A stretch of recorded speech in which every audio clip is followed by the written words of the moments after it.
¡No escaparás de mí! ¡Ven por mí! El grito final en el Gólgota no fue el final de una vida, sino el estruendoso inicio de un cambio civilizacional que redefiniría la existencia misma del Imperio Romano. Un temblor que, aunque silencioso para las legiones distantes, era sísmico en sus implicaciones políticas y sociales.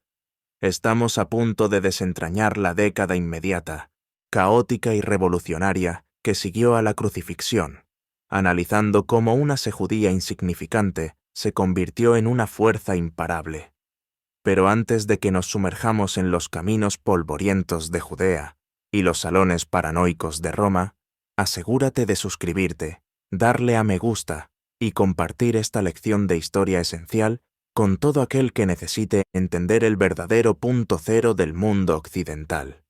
Esto no es solo una historia religiosa, es el relato del mayor cataclismo político y social del primer siglo. La muerte de Jesús de Nazaret, ejecutada bajo la acusación de sedición contra el César, creó un vacío de poder y, más crucialmente, una crisis teológica inmediata en la provincia más volátil del imperio, Judea. Para las autoridades romanas, representadas por el prefecto Poncio Pilato, la ejecución había sido un éxito funcional.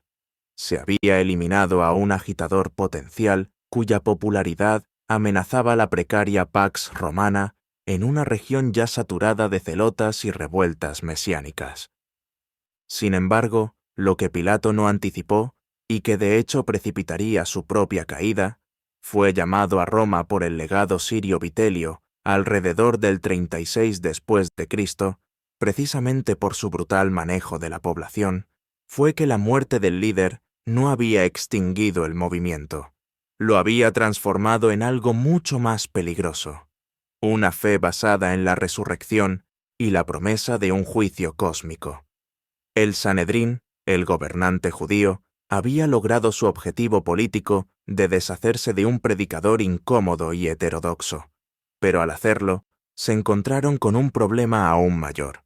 Los seguidores de Jesús, inicialmente dispersos y aterrorizados, los evangelios nos cuentan que se escondieron por miedo a correr la misma suerte, se reunieron de nuevo con una convicción fanática.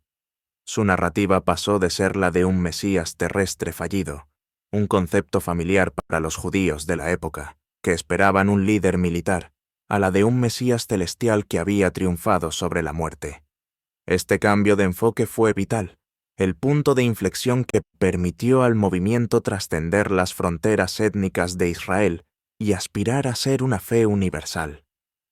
Si Jesús hubiera sido solo un rey judío, la se habría desaparecido como tantas otras.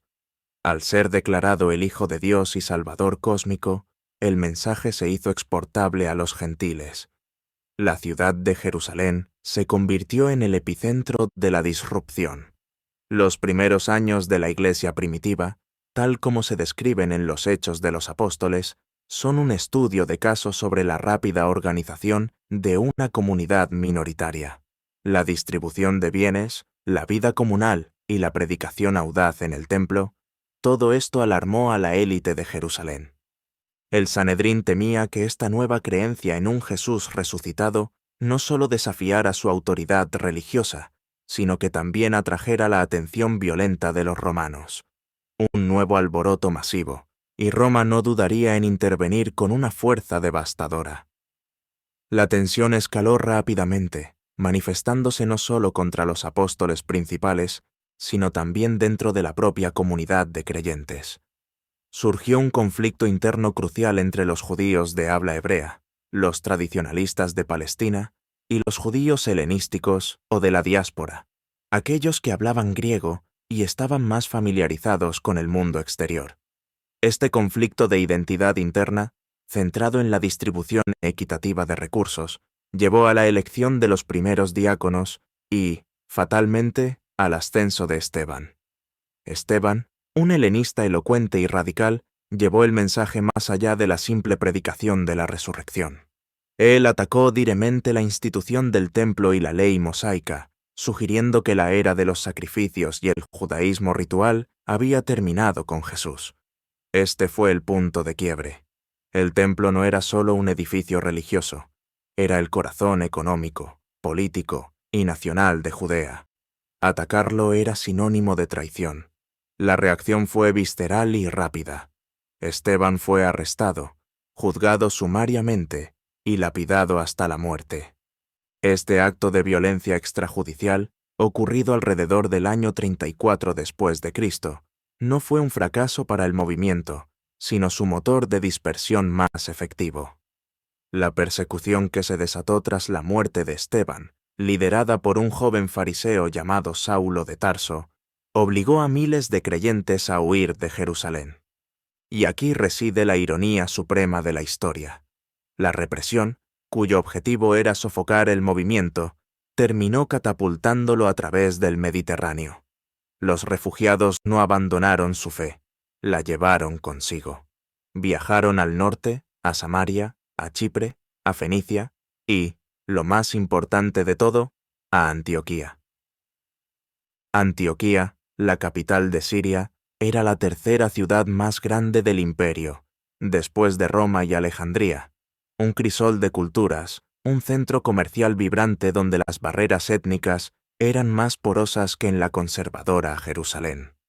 Fue en esta ciudad multicultural donde, por primera vez, los seguidores de Jesús comenzaron a predicar activamente a los no judíos, a los gentiles, sin insistir primero en que se circuncidaran o adoptaran todas las leyes dietéticas judías. Este fue el momento exacto en que la sejudía nazarena se transformó en la nueva religión que el mundo conocería como cristianismo, o cristianoi, pequeños cristos, un apodo despectivo que los habitantes de Antioquía, Chenlestit, les dieron. Mientras el cristianismo echaba raíces en la diáspora, Roma, la metrópolis, vivía bajo la sombra paranoica del emperador Tiberio.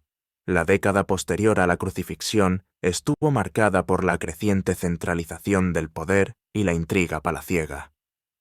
Tiberio, viejo y amargado, se había retirado a Capri, gobernando a través de cartas y dejando a cargo a sus prefectos en Roma, como Sejano, hasta su purga en el 31 después de Cristo. Para Roma, los problemas en Judea eran solo una molestia en la periferia, una tierra donde la superstición judía generaba constantemente disturbios. El movimiento de Jesús era completamente invisible para el Senado romano o la Guardia Pretoriana, considerado, en el mejor de los casos, otra disputa interna entre judíos, una preocupación administrativa de bajo nivel. Esta invisibilidad inicial fue la armadura que protegió a la naciente fe. Si Roma hubiera comprendido la naturaleza universalista y el desafío político inherente del cristianismo desde el principio, es probable que lo hubieran aplastado antes de que saliera de Judea. La preocupación de Roma era el orden público y la recaudación de impuestos, y mientras los cristianos no incendiaran templos ni se negaran a pagar tributo de forma masiva, eran tolerados como una excéntrica variante del judaísmo. Es vital entender que para los romanos, el judaísmo era una religión lícita, una religión legal, con exenciones especiales, como no tener que rendir culto al emperador, siempre y cuando no hicieran proselitismo agresivo entre los ciudadanos romanos. El problema para el naciente cristianismo era su ambiguo estatus legal. ¿Eran judíos o algo nuevo? Si eran considerados una nueva sé, perdían las protecciones legales del judaísmo. Si eran considerados judíos, su proselitismo entre gentiles, invitando a personas de todas las naciones a unirse a su culto, sin pasar por la conversión completa al judaísmo, era extremadamente problemático y amenazaba con la intervención estatal. La tensión entre Pedro y Santiago en Jerusalén, por un lado, y la misión universalista de Pablo, el antiguo Saulo, por el otro, era precisamente esta lucha por definir si el cristianismo era una reforma judía o una religión mundial independiente. Esta lucha interna, lejos de ser solo teológica, determinaría su supervivencia bajo el yugo romano. La década se cierra con el movimiento ya establecido en Damasco, con Pedro iniciando su ministerio en Cesarea, y, lo más crucial, con Saulo de Tarso, el perseguidor transformado en Pablo, el apóstol de los gentiles, un hombre que con su educación rabínica y su ciudadanía romana era perfectamente capaz de articular la nueva fe en términos comprensibles y convincentes para el vasto mundo grecorromano. El río estaba preparado para una explosión. La conversión de Saulo de Tarso en Pablo, el apóstol de los gentiles, no fue solo un evento biográfico milagroso, fue la bisagra geopolítica que permitió al cristianismo trascender su cuna judía. Este fariseo educado en la escuela de Gamaliel, versado en las escrituras hebreas y profundamente inmerso en la diáspora helenística, poseía una tríada de herramientas que ningún otro apóstol tenía: conocimiento teológico profundo, dominio de la retórica griega, crucial para debatir en las sinagogas y las plazas públicas del imperio, y, quizás lo más importante, la ciudadanía romana. Ser ciudadano romano confería privilegios legales inestimables. Le permitía a Pablo viajar libremente sin ser objeto de las arbitrariedades de los magistrados locales. Le garantizaba el derecho a la apelación direal César, como usaría más tarde, y, en esencia, le daba una plataforma de igualdad en las ciudades cosmopolitas que no habría tenido un Galileo simple. El mensaje que Pablo articuló era audazmente universalista y simplificado, diseñado para romper las barreras de entrada que el judaísmo imponía a los gentiles. Él argumentó que la salvación no se obtenía a través del cumplimiento estricto de la ley mosaica, la circuncisión, las normas dietéticas de Kashrut, la observancia del sábado, sino únicamente a través de la fe en Jesús. Para un griego o un romano, la idea de someterse a la circuncisión ritual en la edad adulta era una barrera cultural y física casi insuperable, un obstáculo que mantenía al judaísmo como una fe de nicho. Al eliminar estos requisitos, Pablo abrió la compuerta. El Evangelio podía ahora esparcirse como un incendio forestal a través de la red de infraestructura más eficiente jamás construida: el sistema de carreteras romanas y las rutas marítimas protegidas por la Pax Romana. Pensemos por un momento en la logística de esta expansión. Los caminos romanos, desde la vía Egnatia que cruzaba Macedonia hasta la vía Apia que llevaba a Roma, no eran solo arterias militares, eran vías de intercambio cultural. Las cartas de Pablo, que se convertirían en la piedra angular del canon cristiano, Filipenses, Corintios, Romanos, eran transportadas por mensajeros y colaboradores, como Timoteo o Tito, a través de un sistema sorprendentemente rápido de comunicación, aprovechando los mismos circuitos comerciales y administrativos que hacían funcionar el imperio. El griego koiné era la lengua franca de todo el Mediterráneo oriental, asegurando que un mensaje articulado en Antioquía o Corinto pudiera ser leído y entendido sin necesidad de traducción en Éfeso o Tesalónica. Pero este éxito exponencial en la diáspora creó una grieta profunda y peligrosa con la Iglesia Madre en Jerusalén. La comunidad de Santiago, el hermano de Jesús y líder incuestionable de la congregación de Jerusalén, estaba compuesta por cristianos judíos que seguían meticulosamente la ley. Para ellos, Jesús había venido a cumplir la ley, no a abolirla. Veían con terror cómo Pablo estaba creando congregaciones de gentiles impuros, personas que comían cerdo, que bebían vino ofrecido a ídolos paganos y que se sentaban a la mesa con los circuncidados. Este conflicto no era puramente doctrinal, era existencial. Los llamados judaizantes, un grupo dentro de la comunidad de Jerusalén que seguía a Pablo por sus viajes, insistían en que la conversión requería el paso completo por el judaísmo. ¿Cómo puede ser un gentil salvo si no se hace primero judío? Era su pregunta esencial. La respuesta de Pablo: si la salvación dependía de la ley, entonces la muerte de Jesús fue un ejercicio de futilidad. La tensión se hizo tan grave que se requirió una reunión cumbre en Jerusalén, un evento que la tradición sitúa aproximadamente 20 años después de la crucifixión, pero cuyas raíces se tejieron y agravaron durante esta década de dispersión y evangelización. Los apóstoles, Pedro y Juan incluidos, se vieron obligados a debatir: ¿era el cristianismo una sede dentro del judaísmo o una nueva revelación para toda la humanidad. Si insistían en la circuncisión, la expansión se detendría. Si la relajaban, arriesgaban la alienación de la comunidad judía entera, lo que podría hacer que la naciente fe perdiera su estatus de religio lícita y fuera catalogada por Roma como una peligrosa innovación, una superstición sediciosa. El consenso provisional al que se llegó reflejó un delicado compromiso político y teológico.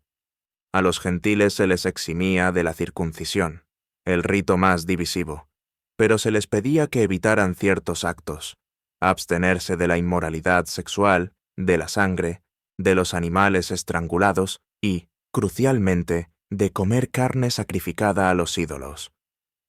Este último punto subraya la inmersión total de la fe en el entorno pagano. En ciudades como Corinto o Éfeso, casi toda la carne disponible en el mercado, el macellum, provenía de animales ofrecidos en los grandes templos paganos. Comer esa carne significaba, para la mentalidad judía, participar de alguna manera en el culto idolátrico, un anatema. La vilintama, la habilidad de Pablo para navegar estas aguas turbias, no solo aseguraba la supervivencia de sus congregaciones gentiles, sino que también moldeaba la identidad institucional de la nueva fe. Él estableció la estructura básica del ministerio, nombrando ancianos, presbíteros y supervisores, episcopos, en cada ciudad, creando una red jerárquica de liderazgo descentralizada, pero coneda por sus cartas. Estas cartas no eran meros consejos pastorales, eran documentos fundacionales que abordaban complejas cuestiones de ética, escatología, el fin de los tiempos y la naturaleza de Cristo, sentando las bases de lo que hoy conocemos como teología sistemática. Todo esto mientras el emperador Tiberio expiraba en Capri, dando paso al errático e inestable gobierno de Calígula en el 37 después de Cristo. La transición de Tiberio a Calígula trajo un breve periodo de amnistía para Pilato, pero encendió nuevas tensiones en Judea que indirectamente beneficiaron a la fe cristiana. Calígula, un megalómano que se creía un dios viviente, exigió que se erigiera su propia estatua en el templo de Jerusalén. Este intento de sacrilegio, que amenazó con provocar una revuelta total que solo fue aplacada por la oportuna muerte de Calígula, desvió la atención de Roma y del Sanedrín de la pequeña y creciente Senazarena. Mientras judíos y romanos se enfrascaban en una monumental crisis política por el culto imperial, los cristianos podían seguir esparciéndose por ciudades como Alejandría y Roma misma, aprovechando el caos administrativo para consolidar sus comunidades discretamente. ¿Cuántos de esos primeros cristianos en la capital imperial eran realmente gentiles y cuántos eran judíos que habían llevado la fe de vuelta a casa? ¿Y cómo afectó esto la futura narrativa de Pedro en Roma? Eso es una historia que apenas está comenzando a revelarse en los anales del primer siglo. La presencia de los seguidores de Jesús en Roma, la capital del mundo, se remonta sorprendentemente a esta primera década, mucho antes de que Pedro o Pablo llegaran a predicar. No fue un acto de evangelización planeado, sino el resultado orgánico e inevitable del flujo comercial incesante que hacía de Roma el vórtice del imperio. Se estima que la población judía en la urbe superaba las 50.000 almas, concentradas principalmente al otro lado del Tíber, en el barrio de Trastevere, en una vasta red de sinagogas. Estos eran judíos de la diáspora que, al regresar de la Pascua o de viajes de negocios, traían consigo la noticia, o el rumor, de que el Mesías había llegado y resucitado. Así, el cristianismo nació en Roma dentro de la sinagoga, como una disputa interna más sobre la naturaleza de la salvación y el cumplimiento de la profecía. La congregación se reunía en domus ecclesiae, casas privadas adaptadas para el culto, completamente invisibles para la burocracia imperial que se centraba en la macropolítica, no en las querellas internas de los judíos. Pero esta invisibilidad terminó de forma abrupta y brutal bajo el reinado de Claudio. En el año 41 después de Cristo, el excéntrico y a menudo cruel Calígula fue asesinado, y el trono fue ocupado por su tío, Claudio, un hombre más académico que militar, pero obsesionado con la restauración del orden público y las costumbres romanas. El historiador Suetonio ofrece la evidencia más escalofriante de la repentina aparición del cristianismo en el radar imperial. Suetonio registra que Claudio expulsó a los judíos de Roma, porque, quinto, instigados por Crestus, estaban constantemente causando disturbios. Esta breve línea, escrita por un historiador pagano, es la confirmación de que las tensiones mesiánicas habían escalado más allá del control de los líderes de la sinagoga. El nombre Crestus, una posible mala transliteración de Christus, revela que los romanos entendían que la causa de los tumultos era la figura mesiánica de Jesús. Los debates sobre si Jesús era o no el Mesías habían degenerado en violencia callejera entre facciones judías, poniendo en peligro la paz de la capital. El edicto de Claudio, que data aproximadamente del año 49 después de Cristo, no distinguía entre judíos que creían en Jesús y judíos que no.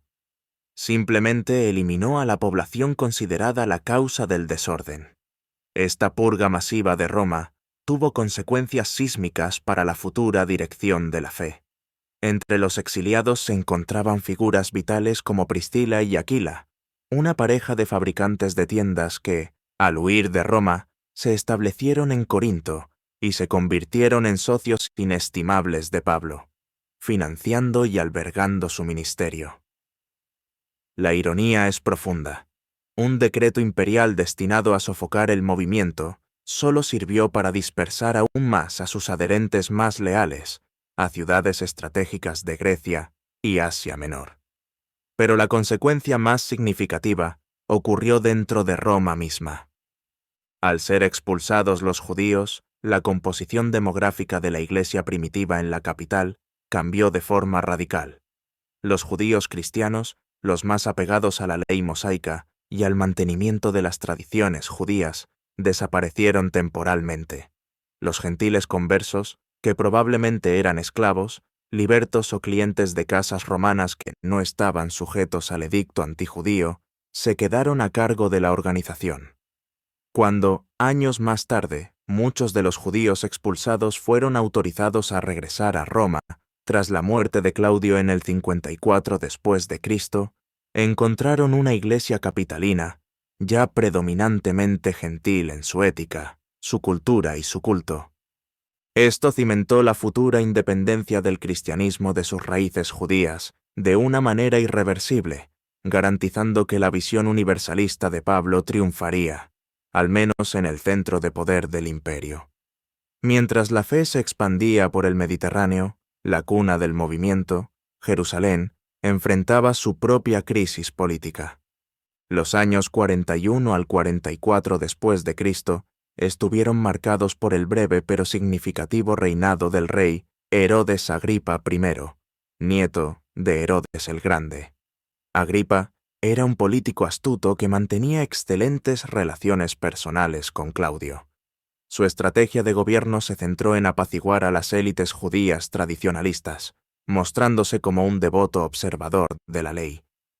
En este contexto de búsqueda de legitimidad con el Sanedrín, la Senazarena, que continuaba predicando audazmente la resurrección y la inminente llegada del reino, se convirtió en un objetivo político conveniente.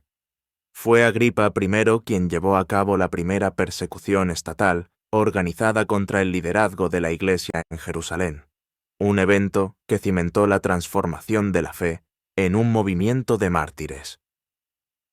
Alrededor del año 44 después de Cristo, Agripa ordenó la ejecución de Santiago, el hijo de Zebedeo y hermano de Juan, uno de los apóstoles más cercanos a Jesús. Este acto no fue una turba espontánea, como la lapidación de Esteban. Fue una ejecución oficial, política, destinada a complacer a la aristocracia judía. El encarcelamiento de Pedro, que se libró de la muerte en circunstancias que la tradición describe como milagrosas, fue el siguiente paso lógico de Agripa para decapitar al movimiento. La muerte de Santiago de Zebedeo y la huida de Pedro dejaron a Santiago, el hermano de Jesús, Santiago el Justo, como la figura solitaria e indiscutible de la Iglesia Madre. Este Santiago era un líder ascético, conocido por su piedad impecable y su estricta adherencia a la ley mosaica, lo que le otorgaba un gran respeto incluso entre los no creyentes de Jerusalén. Su liderazgo se convirtió en un contrapeso necesario y conservador frente a la marea radical de la misión paulina. Él representaba la última línea de defensa para mantener el cristianismo firmemente anclado en su identidad judía, una lucha que se intensificaría drásticamente con la llegada de la hambruna. La década de los 40 después de Cristo estuvo marcada por una serie de malas cosechas y carestías que azotaron el Mediterráneo oriental, culminando en una severa hambruna en Judea. Los Hechos de los Apóstoles relatan cómo las congregaciones del exterior, especialmente la de Antioquía, enviaron ayuda material a la asediada comunidad de Jerusalén. Este intercambio de ayuda económica no fue un simple acto de caridad, fue una declaración geopolítica crucial. Demostró la unidad de las iglesias gentiles con la iglesia judía, reforzando la autoridad moral de Pablo y sus colaboradores, al mostrar que su evangelización estaba produciendo resultados materiales tangibles, no solo espirituales. Además, estas transferencias de fondos y suministros establecieron un patrón de dependencia económica que obligaba a la comunidad de Jerusalén, por muy tradicionalista que fuera, a reconocer y aceptar la legitimidad de las conversiones gentiles de Pablo. ¿Cómo podrían condenar a los gentiles por no circuncidarse si esos mismos gentiles eran los que les salvaban del hambre? Antioquía, la base operativa de Pablo y el crisol de la nueva fe, floreció durante este período. Los cristianos de Antioquía eran el ejemplo vivo del éxito del universalismo, una comunidad vibrante donde judíos y gentiles comían juntos y compartían la vida de forma inédita. Fue en Antioquía donde surgió el conflicto más significativo sobre la cohesión social, la disputa entre Pedro y Pablo sobre la comida comunitaria. Cuando Pedro visitó Antioquía, inicialmente comía libremente con los gentiles. Sin embargo, cuando llegaron emisarios de Santiago de Jerusalén, los hombres de Santiago, Pedro se retiró de la mesa común por miedo a ofender a los judíos circuncidados más estrictos. Pablo vio este acto como una hipocresía desastrosa, una negación del Evangelio que proclamaba la igualdad ante Cristo, más allá de las barreras dietéticas o rituales.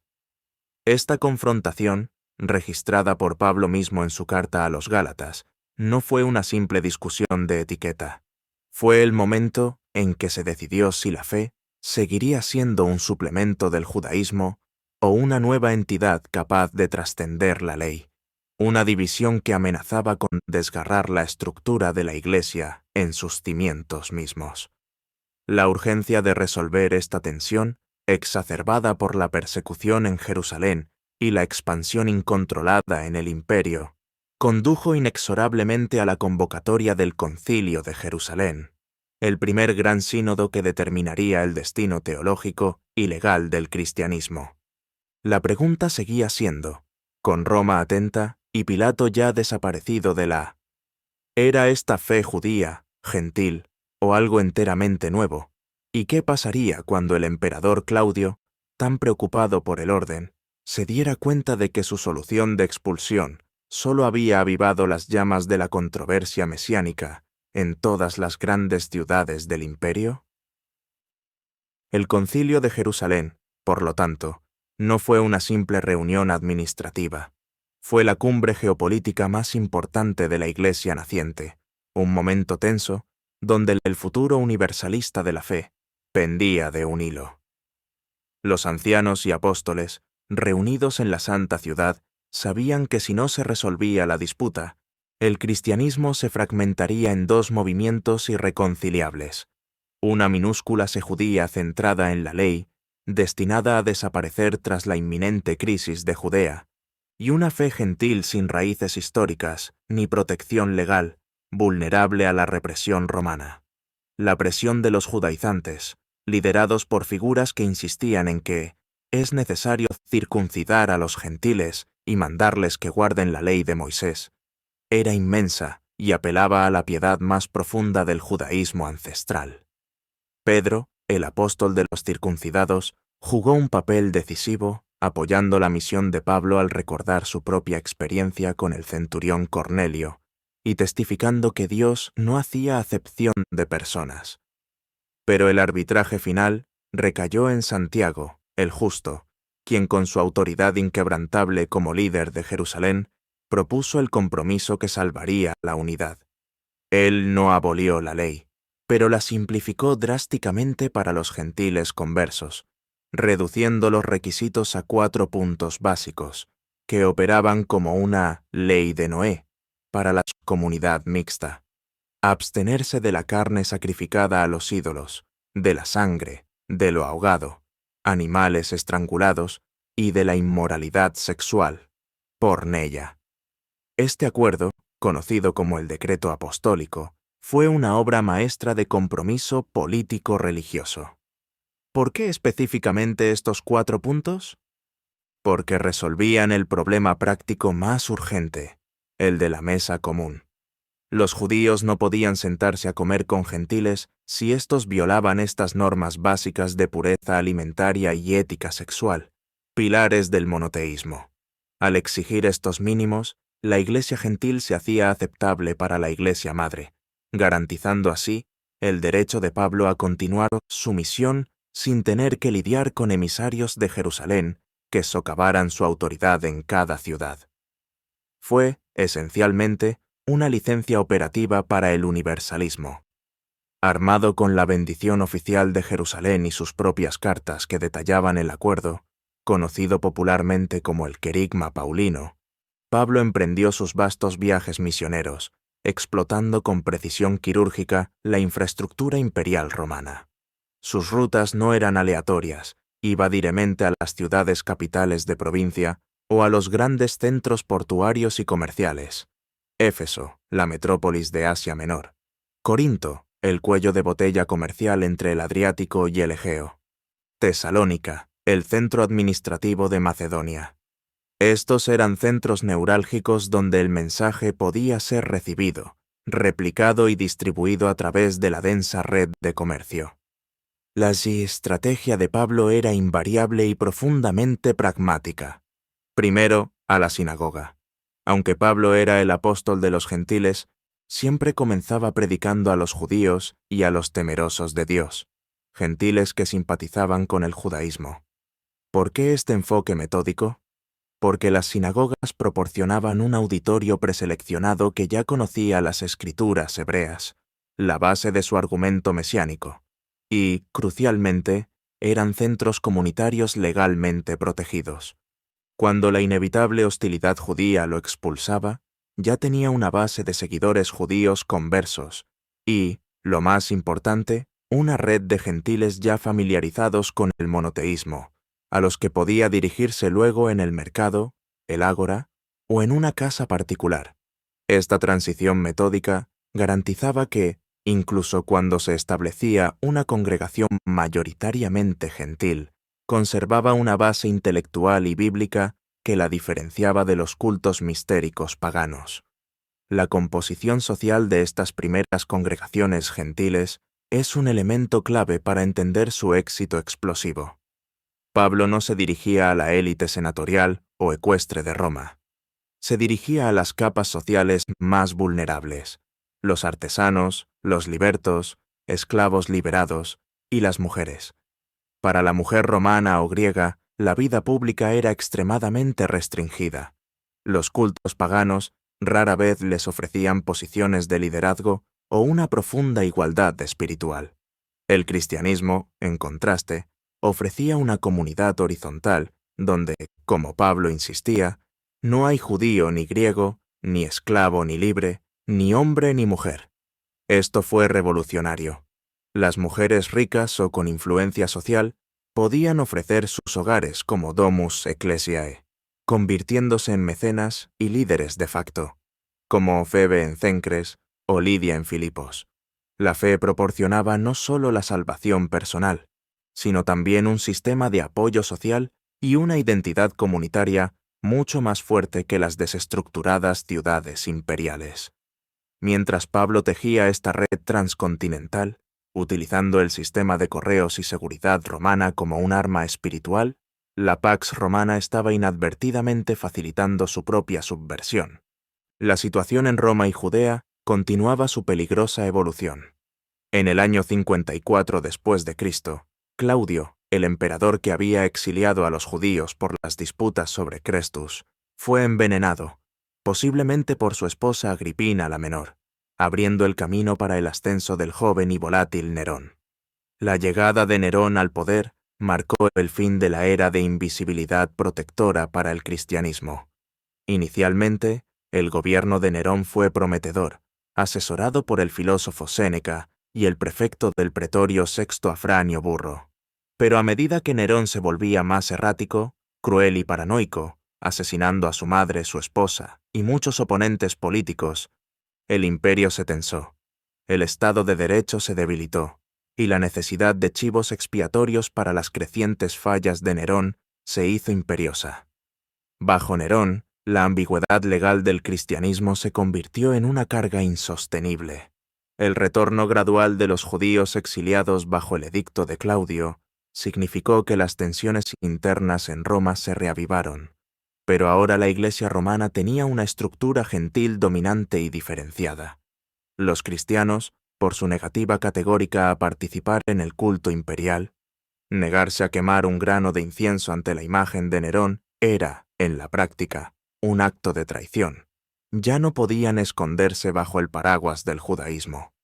Los romanos comenzaban a verlos no como excéntricos judíos, sino como superstitio nova et mala, una superstición nueva y maligna.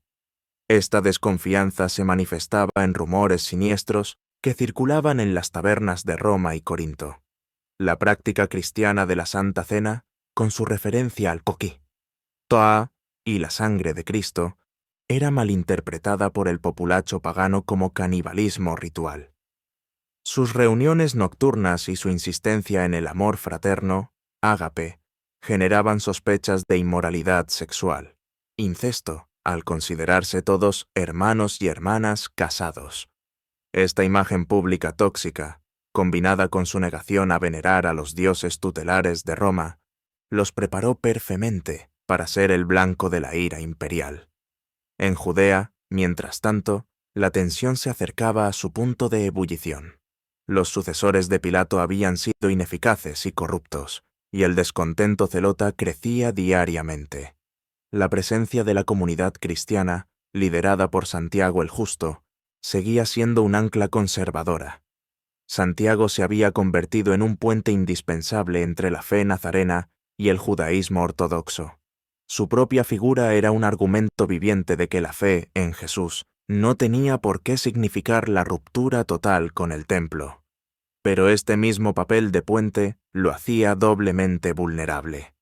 El Sanedrín, bajo el sumo sacerdote Ananías, hijo del Anás que había participado en el juicio de Jesús, se impacientaba con su creciente influencia. La fragilidad del poder romano en Judea, agravada por las revueltas menores y la inestabilidad política tras la muerte de Festo, el procurador romano, creó un peligroso vacío de autoridad, un breve momento de anarquía legal que Ananías intentaría explotar para eliminar a su más incómodo rival judío. Este acto, más que cualquier otra cosa, pondría fin a la era de Jerusalén del cristianismo y lo obligaría a centrarse definitivamente en el mundo gentil, justo a tiempo para la catástrofe que Nerón estaba a punto de desatar en la propia capital del imperio, un incendio que consumiría la ciudad y el destino de los apóstoles Pedro y Pablo. El frágil equilibrio de poder que permitía a Santiago, el Justo, actuar como mediador en Jerusalén se hizo pedazos en el año 62 después de Cristo. La muerte del procurador romano Porcio Festo, el hombre que había enviado a Pablo a Roma bajo apelación, dejó un vacío administrativo y un peligroso interregno en Judea. Este fue el momento que el Sanedrín, específicamente el ambicioso y profundamente conservador sumo sacerdote Ananías, hijo de Anás, el mismo Anás que interrogó a Jesús, decidió explotar explotar. Para Ananías y sus aliados más estrictos, la cenazarena, a pesar de la impecable piedad de Santiago, se había convertido en una amenaza intolerable para la ortodoxia judía, especialmente debido al escándalo que generaba el éxito de los gentiles impuros de Pablo. Santiago era el último obstáculo para unificar a la élite judía contra los heréticos. Aprovechando la ausencia de un gobernador romano que pudiera imponer la ley y el orden imperial, Ananías convocó al Sanedrín. El cargo contra Santiago fue el de quebrantador de la ley, una acusación que parecía absurda dado el ascetismo legendario del líder cristiano, conocido por pasar tanto tiempo de rodillas en oración que sus rodillas se habían endurecido como las de un camello, según la tradición. Pero el objetivo no era la justicia, sino la eliminación política. Flavio Josefo, el historiador judío de la época, registra el evento con un matiz de desaprobación. Ananías actuó de manera ilegal, convocando un consejo de jueces y trayendo ante ellos al hermano de Jesús, que era llamado Cristo, cuyo nombre era Santiago, y a algunos otros, y cuando había formulado una acusación contra ellos como infractores de la ley, los entregó para que fueran apedreados. Esta no fue la acción de una turba enardecida como la que mató a Esteban. Fue un asesinato legalizado, perpetrado por la máxima autoridad religiosa de Judea. La ejecución de Santiago, el hermano del Señor, desató una protesta inmediata no solo entre los nazarenos, sino entre los fariseos más moderados y los ciudadanos de Jerusalén, que respetaban su santidad. Josefo relata que la indignación fue tal, que los líderes moderados de la ciudad se quejaron directamente al nuevo procurador romano, Albino, y al rey Agripa II, logrando que Ananías fuera depuesto de su puesto de sumo sacerdote en cuestión de meses, un testimonio de la gravedad del cisma que este acto había provocado. Pero el daño era irreparable. La muerte de Santiago decapitó la iglesia de Jerusalén. El último gran defensor del anclaje judío del cristianismo había caído, y con él se rompió la espina dorsal de la continuidad entre el templo y el evangelio. Para los cristianos judíos, los ebionitas, los pobres, que aún veían su fe como la verdadera culminación del judaísmo, la ejecución de Santiago fue la señal inequívoca de que su tiempo en la ciudad santa había terminado. Ellos comenzaron a migrar, huyendo hacia Pella, al otro lado del Jordán, anticipando la inminente catástrofe que la escalada de violencia zelota prometía. La autoridad de la fe se trasladó, casi por completo, a las prósperas comunidades gentiles fundadas por Pablo, y su centro gravitatorio se movió irrevocablemente de Jerusalén a la diáspora. Mientras la Iglesia Madre se desmantelaba por la acción del Sanedrín, el emperador Nerón continuaba su descenso a la tiranía en Roma. La inestabilidad era palpable y el resentimiento popular contra el joven emperador crecía exponencialmente. Y luego, en la noche del 18 al 19 de julio, del año 64 después de Cristo, ocurrió la catástrofe que redefiniría la relación del cristianismo con el poder imperial, el gran incendio de Roma. El fuego se desató cerca del Circo Máximo y ardió sin control durante 6 días y 7 noches, consumiendo 10 de los 14 distritos de la ciudad, dejando a la capital en ruinas. Inmediatamente, el rumor popular acusó a Nerón de haberlo provocado, o al menos de haberlo disfrutado desde el techo de su palacio mientras recitaba poemas sobre la caída de Troya. La necesidad de desviar esta furia popular, que amenazaba con una revuelta, era urgente. Nerón, aconsejado por sus ministros, o quizás por su propia crueldad, necesitaba un chivo expiatorio que fuera lo suficientemente marginal y odiado como para que nadie se quejara de su castigo. Los cristianos eran perfectos para el papel. El historiador Tácito, un romano no cristiano, describe con precisión escalofriante por qué fueron seleccionados. Él confirma que los cristianos ya eran despreciados por sus abominaciones, flagitia, su odio a la raza humana, odium humani generis, una acusación que reflejaba la aversión romana a la exclusividad monoteísta de la sé, que rechazaba los dioses romanos, el culto imperial y las prácticas sociales comunes. El edicto de Claudio había intentado suprimirlos como una mera disputa judía. Nerón los definió por primera vez como criminales de Estado, culpables de un crimen capital, el incendio de la ciudad. Lo que siguió fue una orgía de sadismo público sin precedentes, destinada a aterrorizar a la población y demostrar la firmeza de Nerón.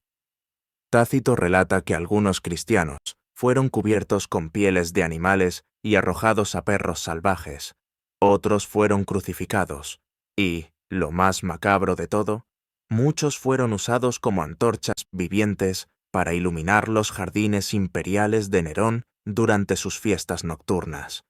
Al empalar a los creyentes, untarlos con brea y prenderles fuego, Nerón no solo los ejecutó, sino que deshumanizó su castigo en un espectáculo de horror estético. Este fue el momento en que Pedro, el pescador, y Pablo, el ciudadano, encontraron su destino final.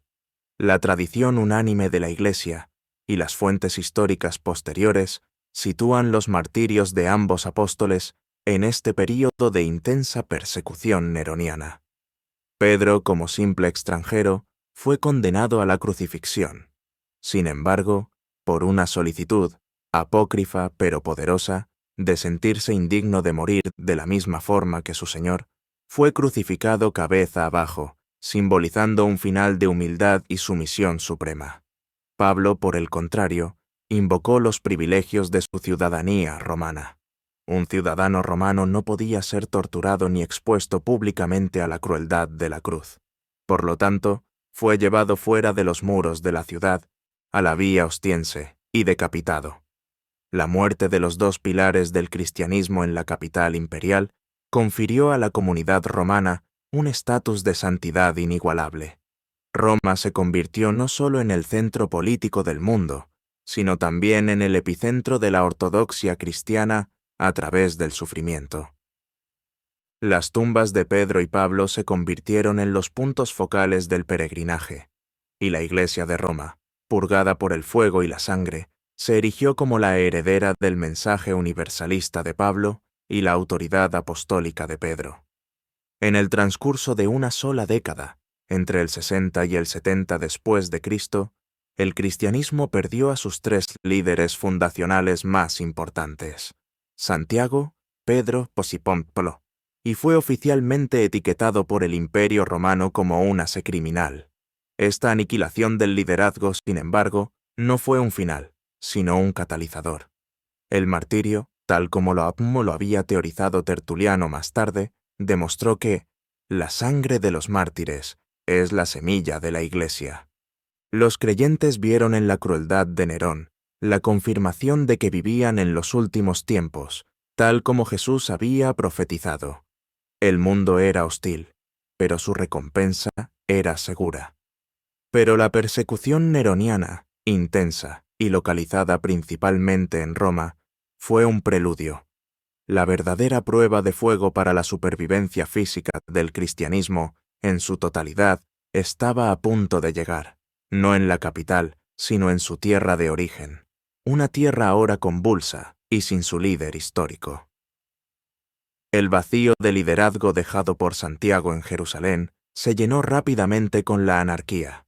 Los celotes, hartos de la corrupción romana y el abuso fiscal, ya no podían ser contenidos. En el año 66 después de Cristo, 4 años después de la muerte de Santiago y 2 años después del incendio de Roma, estalló la primera guerra judeo-romana. Una revuelta masiva, total, impulsada por un fervor mesiánico nacionalista que prometía liberar a Israel del yugo romano. Este conflicto obligó a la comunidad cristiana restante a tomar una decisión imposible. ¿Lucharían junto a sus compatriotas judíos, uniéndose a la causa nacionalista, o seguirían la instrucción de Jesús y abandonarían la ciudad?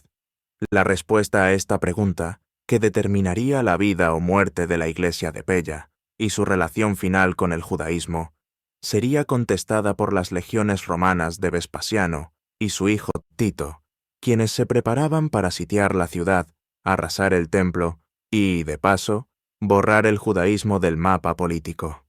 La destrucción del templo era la catástrofe que, paradójicamente, liberaría al cristianismo de la necesidad de Jerusalén, garantizando su destino global, pero a un costo incalculable. ¿Cómo afería el trauma de la guerra a la fe mesiánica y qué harían los pocos cristianos que aún quedaban en Judea para sobrevivir al asedio que convertiría a Jerusalén en una pira funeraria?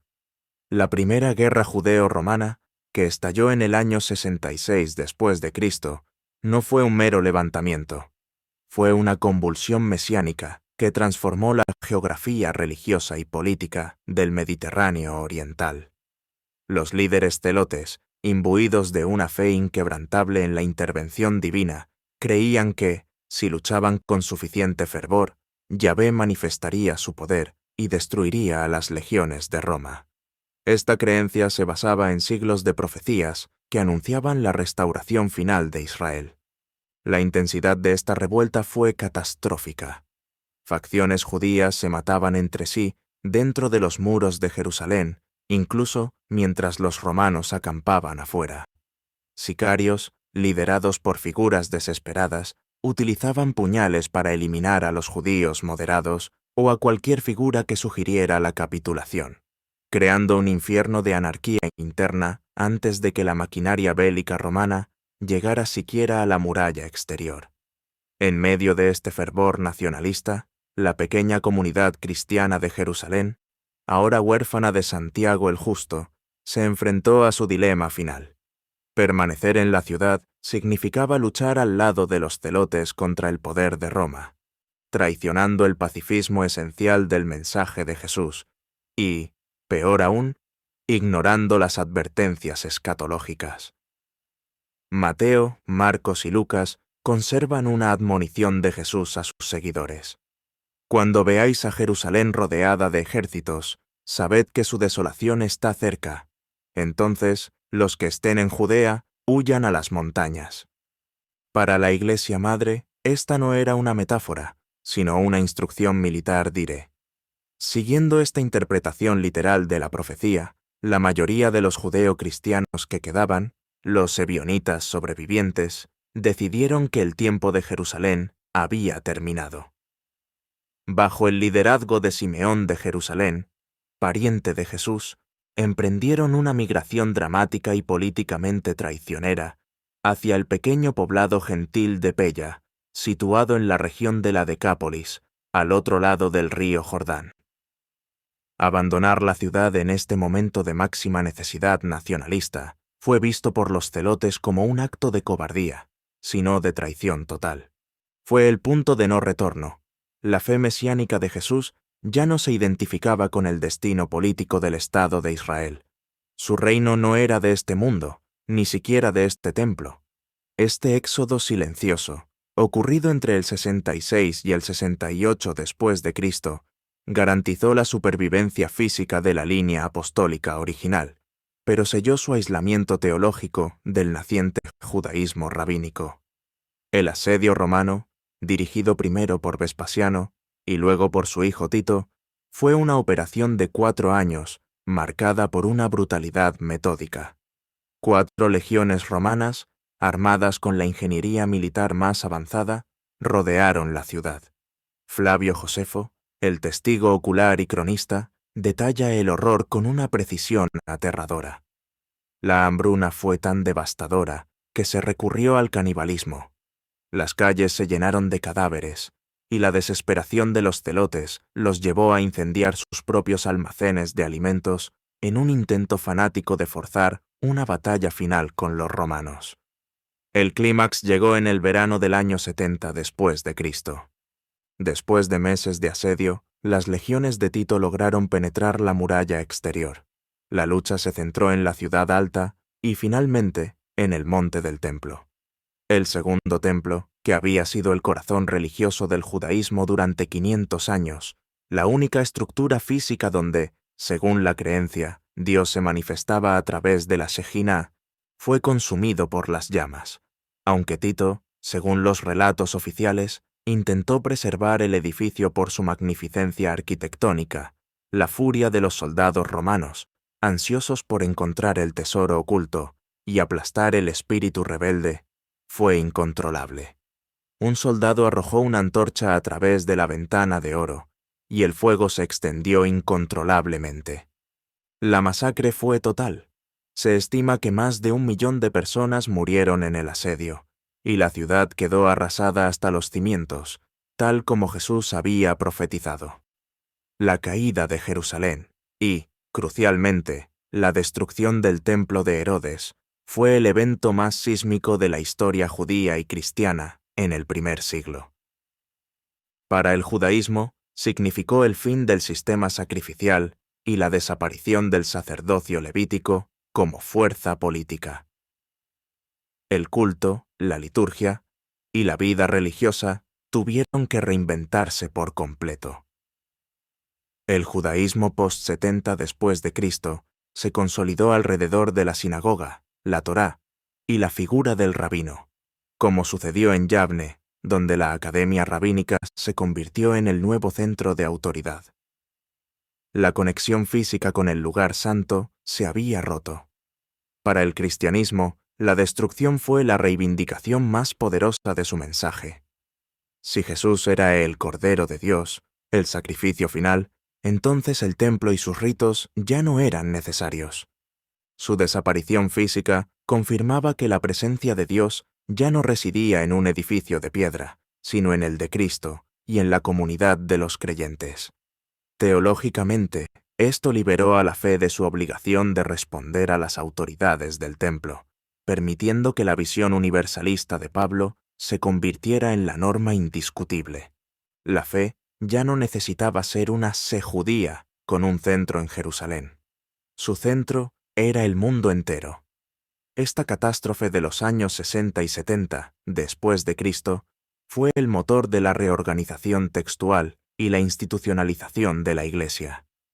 Con los testigos oculares, Pedro, Pablo, Santiago muertos y la ciudad santa desaparecida, la necesidad de preservar la historia, las enseñanzas, logia y el significado teológico de Jesús se hizo desesperada. El Evangelio de Marcos, que se cree fue escrito aproximadamente durante o inmediatamente después de la persecución de Nerón, circa 65 a 70 después de Cristo, refleja esta urgencia.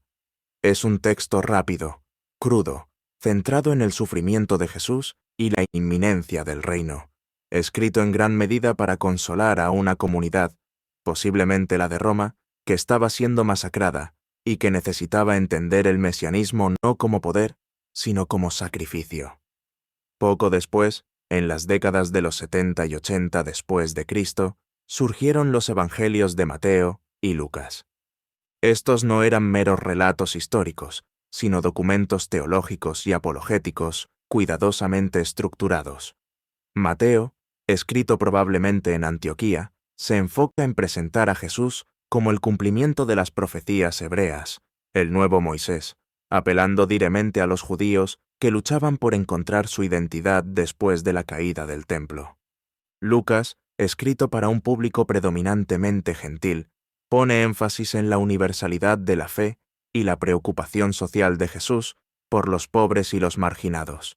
Estos textos, que ahora circulaban profusamente junto con las cartas de Pablo, comenzaron a definir los límites de la ortodoxia y a estandarizar la narrativa sobre Cristo. ¿Qué se debía creer y qué no? La autoridad ahora residía en la palabra escrita, no en el recuerdo vivo de los apóstoles.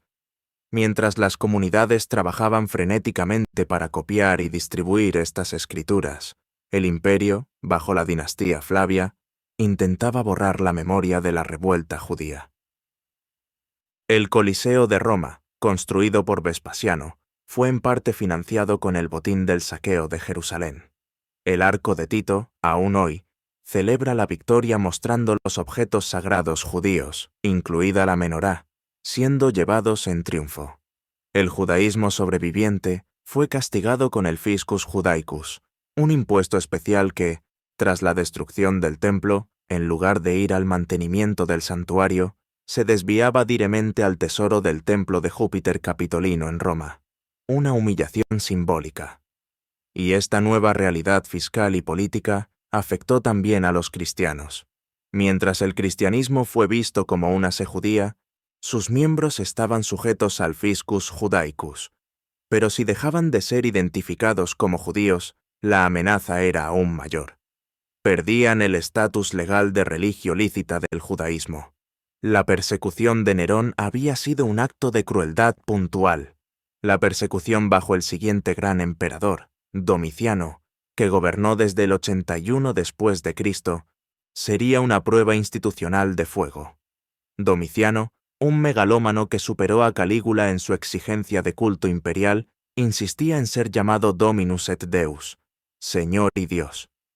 La negativa cristiana a usar este título para el emperador y su rechazo a participar en cualquier rito cívico, como las libaciones a los dioses protectores de Roma, se tradujo, en la década de los 90 después de Cristo, en una ola de represión específica contra los cristianos y aquellos judíos que rechazaban el culto imperial. Fue durante este período de tensión y juicio que el último de los apóstoles, Juan, que se había establecido en Éfeso como supervisor de las iglesias de Asia Menor, fue exiliado a la isla de Patmos. En el aislamiento de Patmos, Juan recibió y escribió su visión, el Apocalipsis, un texto cifrado y violento destinado a dar esperanza a las comunidades que sufrían bajo Domiciano, donde Roma es retratada como Babilonia la Grande, la madre de las rameras y de las abominaciones de la tierra. Este texto, que garantizaba el juicio divino contra el imperio y la victoria final de Cristo, demostraba que la fe, lejos de extinguirse con la muerte de sus fundadores o la caída de su ciudad de origen, se había radicalizado y fortalecido, transformándose en una religión global lista para enfrentar la tiranía imperial con una feroz convicción escatológica. Pero el costo de esta resistencia no era solo la vida de los mártires, era también la tentación interna de la herejía. Con la teología paulina triunfando, ¿cómo lidiarían los líderes restantes con la aparición de los primeros movimientos que negaban la humanidad de Jesús y buscaban un conocimiento secreto, gnosis, una amenaza que ya fermentaba en las opulentas ciudades de Asia Menor? Con la destrucción física del templo en el 70 después de Cristo y la consolidación de la persecución imperial bajo Domiciano, la Iglesia había resuelto momentáneamente sus problemas externos. Era universal, no judía, y estaba dispuesta al martirio.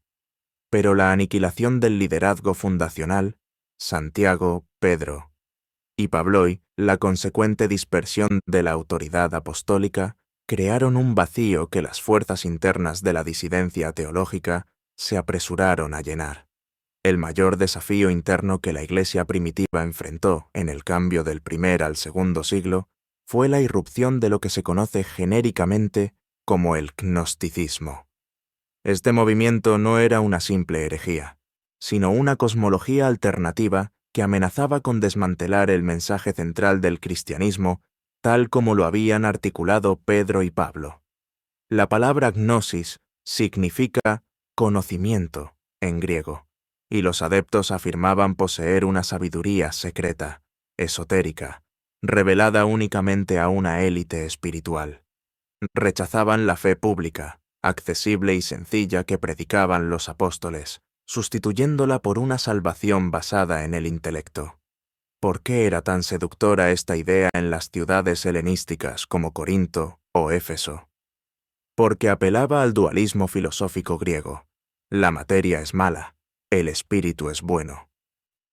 Si la materia es inherentemente mala, argumentaban los gnósticos, entonces el Dios supremo, perfecto y espiritual, no pudo haber creado este mundo defectuoso. En su lugar, el universo fue obra de un ser inferior y maléteo, a menudo identificado como el Demiurgo, el dios de la ley judía, el Yahvé del Antiguo Testamento. Esta división liberaba al creyente de las pesadas obligaciones del mundo físico y, crucialmente, negaba la humanidad real de Jesús. Si él era sucio y la carne era maligna, Cristo no pudo haber encarnado verdaderamente. Él solo parecía tener Esta doctrina se llamó docetismo, del griego dokein, parecer. Las implicaciones de esta creencia eran sísmicas para la ortodoxia naciente. Si Cristo no fue carne, entonces no pudo haber sufrido realmente, y por lo tanto, su crucifixión y resurrección física carecían de significado redentor. La salvación se convertía en un escape intelectual del K, no en una transformación de la existencia material. Además, el gnosticismo a menudo promovía dos extremos morales: el ascetismo radical, castigar el por ser malvado, o el libertinaje total. Dado que él no importaba, las acciones físicas eran irrelevantes para la pureza del espíritu. Esta batalla se libró con furia en Asia Menor, la provincia que había sido el corazón de la misión paulina y que ahora era supervisada por el último apóstol vivo, Juan. El Evangelio de Juan y sus 3 epístolas, escritas probablemente a finales del primer siglo, circa 90 a 100 después de Cristo, en Éfeso, representan la respuesta teológica, a esta crisis.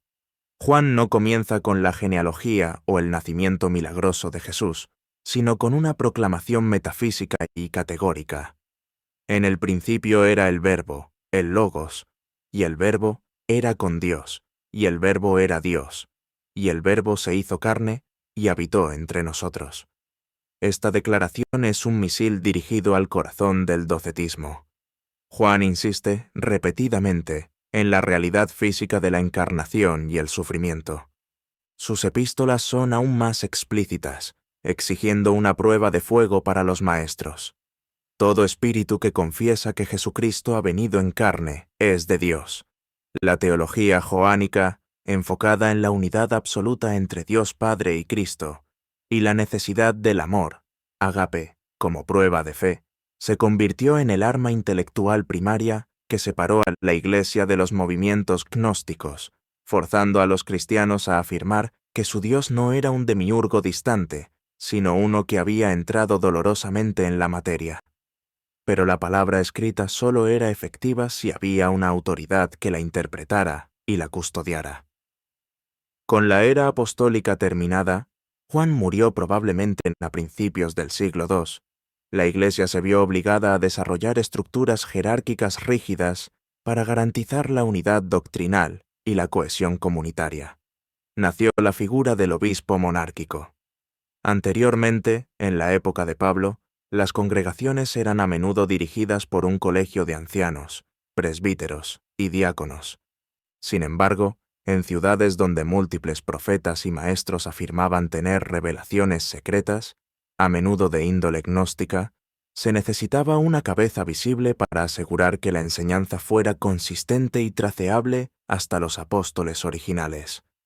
Aquí entran en los padres apostólicos, hombres como Clemente de Roma, Ignacio de Antioquía y Policarpo de Esmirna. Clemente, escribiendo a la iglesia de Corinto, circa 96 después de Cristo, para resolver una disputa interna sobre la deposición de sus presbíteros, utilizó la autoridad de Pedro y Pablo, ya martirizados en Roma, para intervenir en una iglesia distante. Este es un ejemplo temprano y vital de la iglesia de Roma ejerciendo una autoridad translocal, no por un decreto papal, sino por el prestigio de sus fundadores mártires y su ininterrumpida línea de sucesión. Ignacio de Antioquía, a principios del siglo II, hizo campaña explícita por la autoridad del obispo único. Mientras era llevado encadenado a Roma para su martirio, durante el reinado de Trajano, escribió 7 cartas a las iglesias de Asia Menor. Su mensaje central era simple y desesperado. Donde esté el obispo, allí debe estar el pueblo, así como donde está Jesucristo, allí y está la Iglesia Católica. Para Ignacio, el obispo era el ancla contra la herejía y la división. Si te apartabas del obispo, te apartabas de la enseñanza apostólica. Esta insistencia en la estructura triple, obispo, presbítero, diácono, fue la respuesta organizativa al caos teológico, estableciendo el andamiaje institucional que sobreviviría al imperio. Mientras la Iglesia se solidificaba internamente contra el gnosticismo, el imperio adoptaba una política más matizada, pero igualmente letal, bajo el emperador Trajano, 98 a 117 después de Cristo. La persecución de Nerón había sido esporádica y motivada por la necesidad de un chivo expiatorio. La política bajo Domiciano había sido personal y centrada en el culto imperial. Trajano, sin embargo, estableció la primera jurisprudencia imperial oficial sobre cómo manejar el problema cristiano. La clave de esta política está en el intercambio de cartas entre Plinio el Joven, gobernador de Bitinia, y Ponto, en la actual Turquía, y el propio emperador Trajano, alrededor del año 112 después de Cristo. Plinio, un abogado romano meticuloso, estaba confundido. Había recibido una avalancha de denuncias anónimas y no sabía cómo procesar a los cristianos. ¿Debía castigarlos por el nombre mismo de cristiano, el nomen, o solo por los crímenes reales que se les imputaban, canibalismo, incesto, traición? Trajano le respondió con una directriz que se convertiría en el estándar legal romano durante más de un siglo. Conquirendi non sunt, no deben ser buscados. El imperio no gastaría recursos en cacerías de brujas. Sin embargo, si deferantur et arguantur, puniendi sunt. Si son denunciados y hallados culpables, deben ser castigados. Y había una cláusula de escape. Si un cristiano se retraba, ofrecía sacrificios a los dioses romanos y, crucialmente, maldecía a Cristo, se le perdonaba. Esta política del no busquen, pero si encuentran, maten, generó una situación de ambigüedad existencial.